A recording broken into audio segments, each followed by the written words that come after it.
सिरोही जनपद अमेठी में है और यहाँ पर आज हम आए हुए हैं। यहाँ पे जो है जो प्रधानी का चल रहा है, अभी बीच में विधानसभा चुनाव हुए हैं। इसमें यहाँ पर आने के बाद हमें ये पता चला है कि काफ़ी रूप से जो प्रेजेंट टाइम में प्रधान हैं उन्होंने काफ़ी यहाँ पर घपला कर रखा है, पूरी तरीके से सड़कों की स्थिति खराब कर रखी है। और मैं माननीय मुख्यमंत्री जी से कहना चाहूँगा कि उनको दोबारा जो है वो सत्ता में आए हैं योगी जी, और वो कह रहे हैं कि हमारे यहाँ कोई भ्रष्टाचार नहीं है, किसी भी प्रकार की कोई भी यहाँ पर ऐसी स्थिति नहीं है। हम भ्रष्टाचारियों पर पूरी कार्रवाई करेंगे और उनको जेल भेजेंगे। लेकिन यहाँ इस क्षेत्र में आने के बाद हमको ये महसूस हो रहा है कि जो माननीय मुख्यमंत्री जी जो कह रहे हैं उस पर पूरी तरीके से अमल नहीं कर पा रहे हैं, या तो उनके लोगों द्वारा उन तक बात नहीं पहुंच पा रही है। इसलिए मैं आज इस जो है ग्राम क्षेत्र के अंदर, बहुआ ग्राम क्षेत्र के अंतर्गत आया हूं और यहाँ की स्थिति दोस्तों बहुत जर्जर है। यहाँ की स्थिति इसलिए जर्जर है क्योंकि यहाँ पे कई लाखों नहीं कई करोड़ों का घोटाला हुआ है जो माननीय मुख्यमंत्री जी तक बात नहीं पहुंची है। और ये बात शायद उनके जो सिपे सालार हैं या उनके जो खास हैं वो नहीं पहुंचने दे रहे हैं, या मुख्यमंत्री जी जानते हुए भी कार्रवाई नहीं कर रहे हैं। तो आज दोस्तों मैं यहाँ पे इस विषय पर जो है काफ़ी लोग हैं उनसे बात करना चाहूँगा। भाई साहब आपका क्या नाम है? मेरा नाम मुस्लिम है। तो यहाँ पे मुस्लिम भाई ये बताइए कि यहाँ पे क्या स्थिति चल रही है और किस तरीके से यहाँ पर ये सड़कें, अभी मैं आया हूँ यहाँ पे निरीक्षण किया है कि गड्ढे हैं सड़कों पे। दोस्तों सड़कों पर गड्ढे हैं, गाड़ी की तो बात छोड़ दीजिए, पैदल चलना भी मुश्किल हो रहा है। तो इस विषय पे आपसे हम ये पूछना चाह रहे हैं मुस्लिम जी कि यहाँ पर क्या जनता प्रधान जी से खुश है? बिल्कुल खुश नहीं, जनता एकदम परेशान है और प्रधान से जनता डरती है और कुछ कह नहीं पाती है। अच्छा, तो क्या डर के व्याप्त की वजह से वो दोबारा चुने गए हैं या उनके अच्छे कार्यों से चुने गए? डर के हिसाब से दोबारा फिर चुने गए हैं वो, जनता के डर से नहीं। तो ये हमारे माननीय मुख्यमंत्री जी कह रहे हैं कि हमारे जो क्या कहते हैं प्रधान हैं या मुख्यमंत्री क्या कहते हैं विधानसभा क्षेत्र के अंतर्गत विधायक हैं या ब्लॉक प्रमुख हैं, वो तो बहुत पाक साफ हैं, दागदार नहीं है। तो इस विषय पे क्या कहना चाहेंगे? उनको खुद को देखना चाहिए, उनका क्षेत्र है, उनका सब है, उनको खुद को देखना चाहिए। हर प्रधान घपला करता है लेकिन उसके ऊपर भी तो कोई बैठा होता है ना देखने के लिए, लेकिन कोई नहीं देख रहा है, बराबर।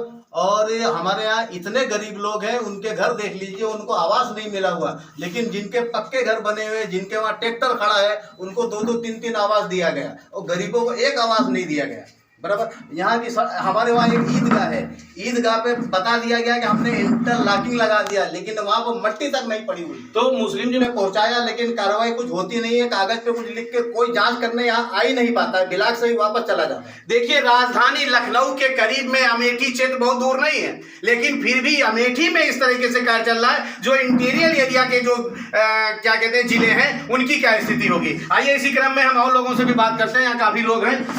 भाई साहब आपका नाम जानना चाहूंगा। देखिए छोटेलाल गौतम जी हैं, जो मैं इनसे ये जानना चाहूंगा, ये मास्टर हैं आप यहाँ पे? मास्टर थे जी, मास्टर थे और रिटायर्ड है, काफी बुद्धिजीवी आदमी है। मैं इनसे जानना चाहूंगा कि यहाँ की क्या स्थिति चल रही है।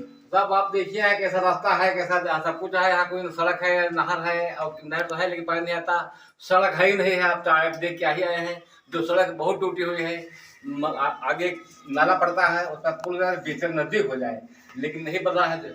भगवान से के होते हुए सिखौली के लिए, लेकिन आज तक का जो है नहीं बना। नहीं, मैं ये जानना चाह रहा हूँ कि इस ग्राम सभा क्षेत्र के अंतर्गत क्या पढ़े लिखे जागरूक लोग भी हैं कि अनपढ़ लोग? नहीं, पढ़ाई लिखाई से बहुत कमियां हैं जी, पढ़ाई लिखाई के यहाँ बहुत कमी, शिक्षा की बहुत कमियां हैं, बहुत कमी। यहाँ जूनियर हाई स्कूल बहुत बाबा आदम जमाने से है और इंटर कॉलेज हाई स्कूल की आवश्यकता है, लेकिन नहीं है। देखिए आप एक मास्टर हैं जो काफी बुद्धिजीवी हैं, मास्टर रह चुके हैं, तो ये इस कमियों को बता सकते। देखिए अमेठी कोई बहुत दूर नहीं है। मैं बार बार ये बात कहना चाहूंगा कि लखनऊ जो है वो यूपी की राजधानी है, वहां से अमेठी बहुत दूर नहीं है। उसकी ये स्थिति है कि हम लोगों के आने में हमारी कार के 3 बार पंचर पहिए हो चुके हैं, तो सोचिए आम आदमी के लिए यहाँ क्या स्थिति होगी। तो मास्टर साहब मैं जानना चाहूंगा कि क्या आप ने कोई प्रयास किया, आप कोई बुद्धिजीवी है, मास्टर रह चुके हैं, इसके लिए कोई प्रयास किया कि यहाँ के बच्चे या यहाँ के लोग कुछ जागरूक हो सके, कुछ पढ़ सके?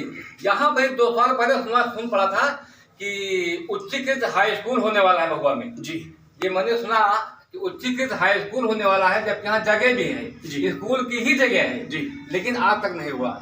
शिक्षा को उन्नयन के लिए जो है यहाँ पर आज तक कुछ नहीं हुआ। नहीं, 2 साल पहले उसमें पड़ गया था। मैं ये जानना चाहूंगा यहाँ के विधायक कौन थे या प्रेजेंट में कौन है? प्रेजेंट में जो विधायक साहब है वही विधायक थे। अच्छा, जो पिछली बार थे वही अब की बार भी है। इस बार सौभाग्य मंत्री भी हो गए हैं। देखिए, मंत्री जी होने के बाद जब विधायकी में कुछ नहीं कर पाए तो पद बढ़ चुका है, और पद बढ़ने के बाद आदमी की व्यस्तता बढ़ जाती है तो वो क्या क्षेत्रों का ध्यान देगा। आइए चलिए इसी कड़ी में हम और लोगों से मिलाना चाहेंगे। चाचा, आपका क्या नाम है?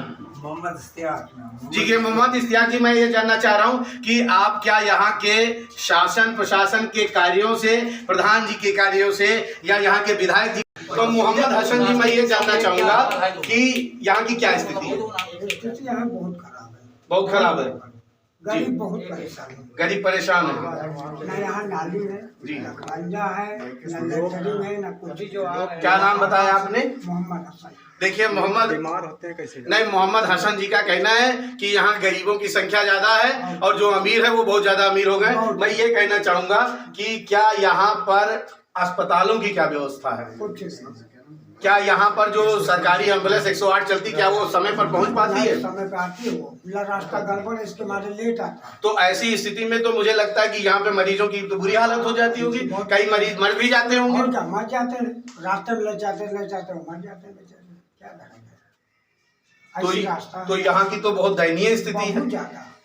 तो लोगों को हॉस्पिटल कैसे लेके जाते हैं? ये कहीं इस पे मारुति पे ले जाते हैं। नहीं, 108 गाड़ी आती नहीं क्या? है वो।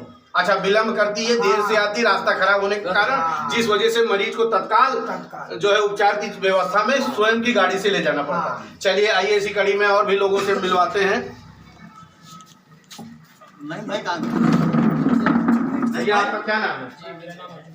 अर्जुन कुमार जी, मैं आपसे ये जानना चाहूँगा कि ये जो ये बहुआ गांव पड़ता है आपका, यहाँ की क्या स्थिति है और इस समय क्या चल रहा है, इस विषय पर कुछ जानना चाहेंगे। सर, स्थिति है आप तो आएंगे होगा एप्लीकेशन। जी। तो स्थिति और सर इसके बारे में और मैं ज़्यादा कुछ नहीं बता सकता, लेकिन मैं ये बता सकता हूँ, लेकिन यहाँ पर जो अपने मौजूदा प्रधान है वो ठीक नहीं, हटाया जाए या किसी भी तरीके से कुछ भी हो, या इन पे इन्फॉर्म कुछ भी करें, लेकिन इनको हटाया जाए। नहीं, मैं ये जानना चाह रहा हूँ भाई साहब, एक युवा हैं, यहाँ की पढ़ाई लिखाई का या आसपास जो है आपके स्कूलों की क्या स्थिति है? कोई प्राइवेट स्कूल है, सरकारी स्कूल है, तो उनकी क्या स्थिति है? अभी आप सरकारी स्कूल बहुआ का देखेंगे जाके, सिर्फ उस पर बाउंड्री नहीं दिखेगी, सिर्फ और सिर्फ बाउंड्री नहीं दिखेगी। अंदर जाके देखेंगे तो उसको कुछ नहीं होगा। और आजकल बच्चे नीचे कारपेट में बैठते हैं, टेबल भी होना चाहिए, सब कुछ होना चाहिए, लेकिन ऐसा कुछ।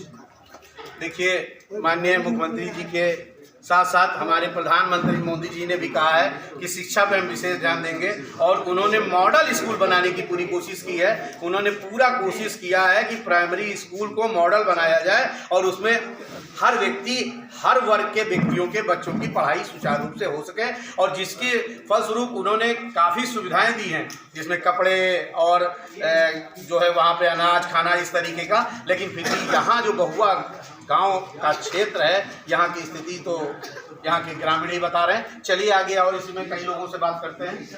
भैया, क्या नाम है?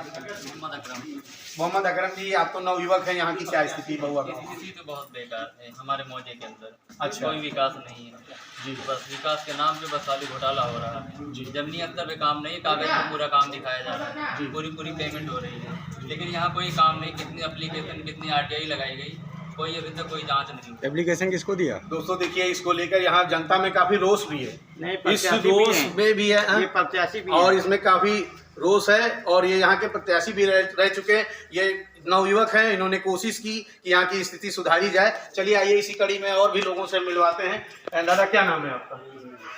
देखिए, मोहम्मद नईम जी से। नईम जी, यहाँ की क्या स्थिति चल रही है और आपको क्या सुधार चाहिए, और आपको यहाँ क्या लगता है कि सुधार हो भी पाएगा कि नहीं पाएगा? बीजेपी राज में होगा भी कि नहीं होगा?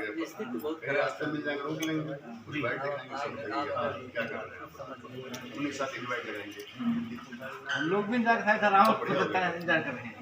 नहीं, तो मैं ये जानना चाह रहा हूँ कि यहाँ पे सारी स्थिति खराब है, हर व्यक्ति के मुंह से सुना जा रहा है, यहाँ काफी रोष है, तो क्या सब लोग इकट्ठा होकर किसी चीज को डीएम तक, यहाँ के जो जिलाधिकारी हैं उन तक, या शासन प्रशासन तक अपनी बात पहुँचाने की आपने कोशिश की गई है, कोशिश की गई है, मगर कोई सुनता ही नहीं। देखिए, यहाँ के जनता में काफी रोष है।